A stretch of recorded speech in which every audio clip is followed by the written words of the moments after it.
பரமார்த்த குரு கதை. பரமார்த்த குரு என்பவர் ஒரு குருகுல ஆசிரியர். அவரிடம் மட்டி, மடையன், முட்டாள், மூடன், மண்டு என 5 மாணவர்கள் அவரிடம் சீடர்களாக இருந்தனர். பெயருக்கேற்றவாறே அவர்கள் குணமும் இருந்தது. பரமார்த்த குருவும் சீடர்களும் பொறி வாங்கி சாப்பிட்டபடி மடத்துக்கு திரும்பி கொண்டு இருந்தனர். அப்போது பக்கத்து தெருவில் தெருக்கூத்து ஒன்று நடக்க இருந்தது. அதில் நடிப்பதற்காக கிருஷ்ணர் வேடம் போட்டுக்கொண்டு அந்த வழியாக ஒருவர் வந்தார். அவரை பார்த்த சீடர்களும் பரமார்த்த குருவும் நிஜமான கிருஷ்ணர் தான் வருகிறார் என்று நம்பினார்கள். அதோ பாருங்கள் குருதேவா, கிருஷ்ண பரமாத்மாவே வருகிறார் என்று குதித்தான் மட்டி. ஆமாம் குருவே, கையில் புல்லாங்குழல் கூட வைத்திருக்கிறார் என்றார் மடையன். பரமாத்தரும் அவரை கடவுள் என்றே நம்பினார். உடனே நன்றாக இருந்த தன் வேஷ்டியை கிழித்துக் கொண்டு நின்றார். சீடர்களே, நீங்களும் உங்கள் துணிகளை இதே போல் கிழித்துக் கொள்ளுங்கள் என்றார் பரமாத்தர். புது துணிகளை கிழிப்பதா? ஏன் குருவே என்று கேட்டார் முட்டா. புத்தி கெட்டவனே, ஏன் என்று கேட்காதே, சீக்கிரம் கிழி, அப்போதுதான் நாம் ஏழைகள் என்று அவர் நம்புவார் என ஆணையிட்டார் பரமாத்த குரு. சீடர்கள் 5 குருவின் கட்டளைப்படி கட்டியிருந்த வேஷ்டிகளை கிழித்து கந்தல் கந்தலாக ஆக்கினார்கள்.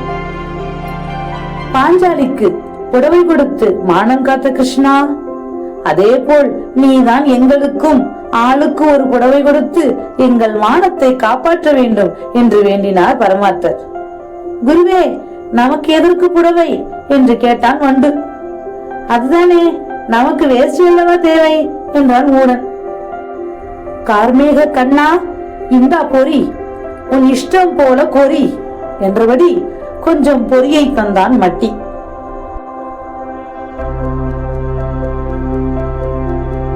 கிருஷ்ணர் வேடம் போட்டவருக்கோ ஒன்றும் புரியவில்லை.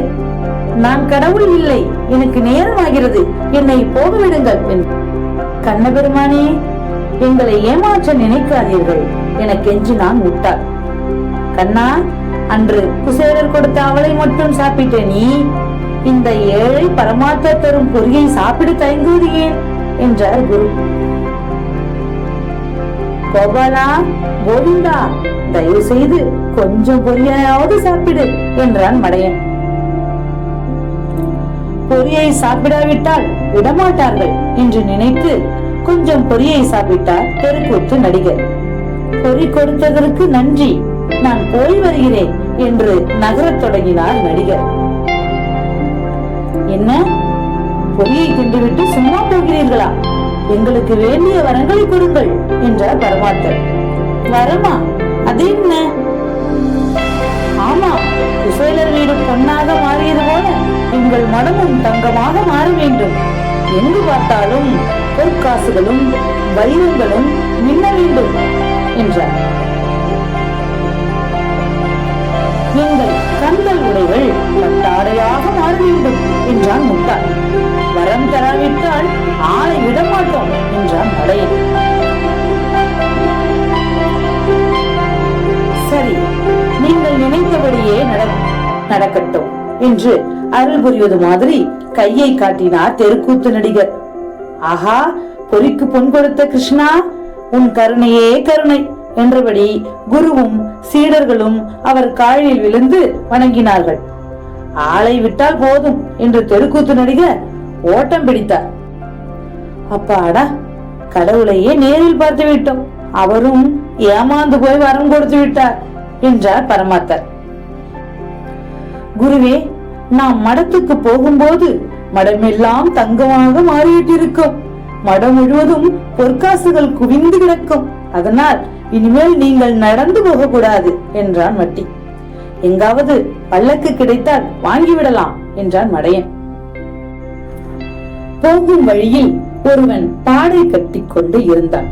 அதை கண்ட முட்டாள், குருவே, இதோ பாருங்கள் பூ பல்லக்கு, இதையே விலைக்கு வாங்கிவிடலாம் என்றான் மடையன். பாடை கட்டியவனிடம் சென்ற மட்டி இந்த பல்லக்கு என்ன விலை என்று விசாரித்தான். இது பல்லக்கு இல்லை என்றான் பாடை கட்டியவன். நாங்கள் ஒன்றும் ஏமாளிகள் அல்ல, இது பல்லக்கேதான், உனக்கு வேண்டிய பணம் தருகிறோம் என்றான் மடையன். சீடர்களின் தொல்லையை பொறுக்க முடியாமல் நான் வேறு ஒன்று செய்து கொள்கிறேன், நீங்கள் இதை எடுத்துக் கொள்ளுங்கள் என்றான் அவன். பரமாத்தரும் மகிழ்ச்சியோடு பாடையில் ஏறி அமர்ந்து கொண்டார். இருட்ட தொடங்கியதும் முட்டாள் கொல்லிக்கட்டையை தூக்கியபடி முன்னே நடந்தார். மற்ற சீடர்கள் பாடையை தூக்கி வந்தனர். சிறிது தூரம் வந்ததும் ஒரே தாகமாக இருக்கிறது என்றபடி பாடையை இறக்கி வைத்தார்கள் சீடர்கள். 5 பேரும் தண்ணீரை தேடி சென்ற போது பரமாத்தர் விழித்துக் கொண்டார். என்ன, யாரையுமே காணோம் என்றபடி சீடர்களை தேடி வேறு பக்கம் சென்றார். அப்போது அந்த வழியாக வந்த நாய் ஒன்று பாடையில் ஏறி படுத்துக் கொண்டது. திரும்பி வந்த சீடர்களோ எதையும் கவனிக்காமல் பழையபடி பாடையை தூக்கி கொண்டு புறப்பட்டனர். மடத்தை நெருங்கியதும் நாய் விழித்துக் கொண்டது. என்று குறைத்தது. அவ்வளவுதான். பாடையை தொப் என்று கீழே போட்ட சீடர்கள், ஐயையோ, இது என்ன அதிசயம், நம் குரு நாயாக மாறியிருக்கிறாரே என்று அலறினர். அந்த கிருஷ்ண கடவுள் தான் ஏதோ மந்திரம் போட்டு விட்டார் என்றார் முட்டா. நம் மடம் கூட தங்கமாக மாறாமல் பழையபடி அப்படியே இருக்கிறதே என்று துக்கப்பட்டான் மண்டு. அப்போது இருட்டில் விழுந்தடித்து ஒரு ஓடி வந்த வரமாத்தர், புத்திகெட்ட சீடர்களே, என்னை பாதி வழியிலேயே விட்டுவிட்டு வந்து விட்டீர்களே என திட்டினார். குருநாதா, அந்த கிருஷ்ண கடவுளை நம்பினோம், அவரும் பொறி வாங்கி தின்றுவிட்டு நம்மை கைவிட்டு விட்டாரே என்று ஒப்பாரித்தனர் சீடர்கள். பரமாத்தரும் சீடர்களும் சேர்ந்து கொண்டு புலம்பினார்கள். நன்றி. This video sponsored by BuyMode e-shopping.